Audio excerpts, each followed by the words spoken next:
Dave the Donkey by Andrew McDonough. Dave the Donkey was so excited. He'd been watching all week for Grandpa Donkey to get back from Jerusalem.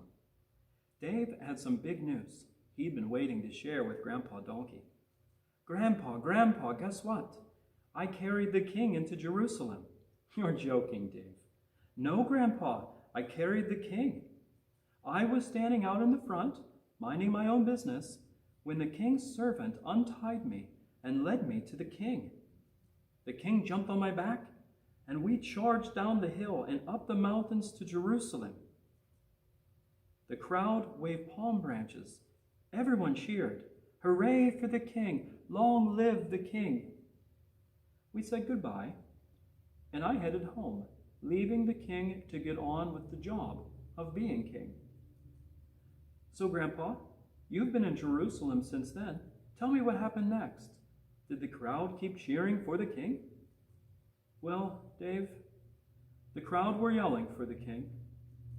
Wow, said Dave, and I'm sure all the leaders came to meet him. Yes, sighed Grandpa, the king did meet all the leaders. And, Grandpa, they would have placed a golden crown upon the king's head. They certainly crowned the king, but it wasn't made of gold. The throne, Grandpa. They must have led the king into the palace, sat him on the throne, and cheered, "Long live the king." No, Dave, sighed Grandpa. There was no throne. They led the king out of Jerusalem, and they nailed him to a cross. Dave was stunned. A cross? So the king is dead. No, Dave, the king was dead.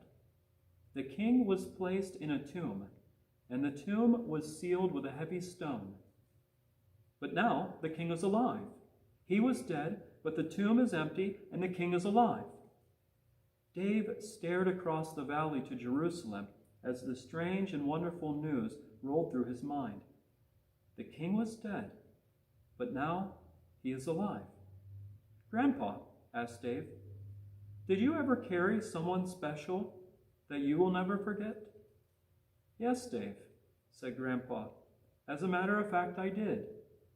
It was long ago, on a starry night like this.